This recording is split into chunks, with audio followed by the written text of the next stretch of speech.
I was really excited when I saw the topic because let's face it, when we look at SecOps, it's kind of been around a while, and it's not too exciting. However, because of the introduction of AI into our world now, it really is of that thrills and chills type of a theme. So I was really happy that this was an opportunity for us to really explore this topic.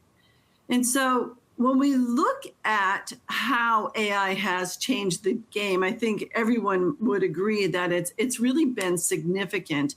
But I think the other part of it is it's really to recognize, what has changed.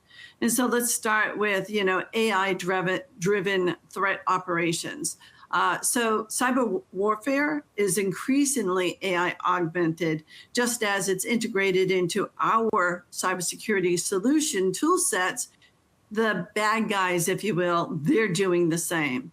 For those same reasons that we're implementing AI or having AI-enabled solutions, they are as well. It's faster to scale. It's taking complex attacks and making them simpler, faster, easier, all with, of course, AI. So now that we know that adversaries now use the machine learning and AI to generate polymorphic warfare, malware, real-time vulnerability discovery, and it's time that we take a look at what exactly is going on in that space.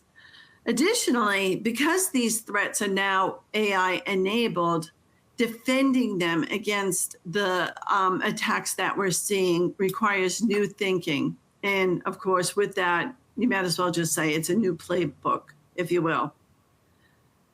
The next thing that we need to recognize is that not all organizations benefit from AI.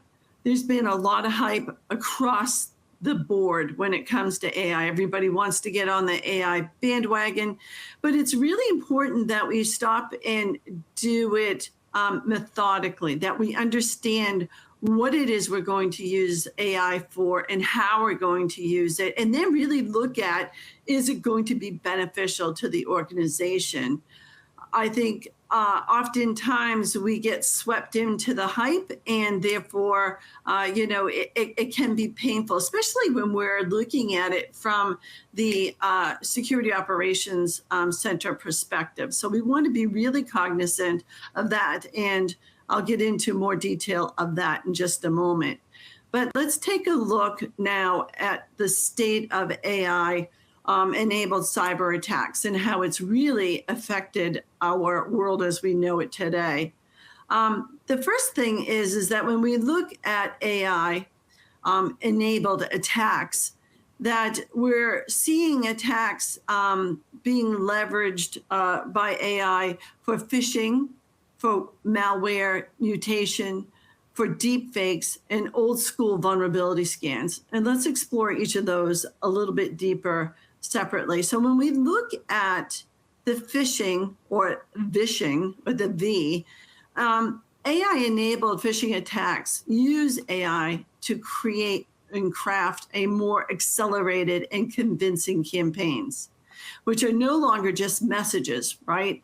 We're looking and seeing that AI phishing or vishing attacks now include audio, creating voices with cloning services, live filters that falsify an attacker's voice over calls, even deep fake videos where attackers impersonate a face during a video call. I'm sure that you've seen, some of those fun YouTube videos or, videos that are created in social media just to, fake people out and make people take pause.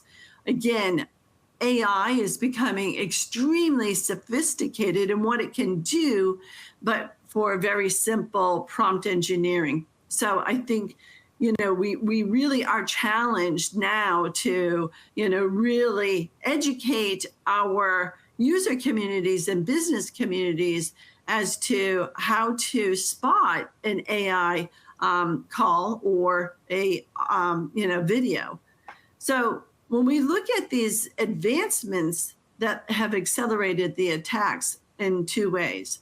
First is from a mass deployment perspective, where a automated message creation would take a human like 30 minutes to craft, where now AI can create hundreds of unique variants of that message and send them out.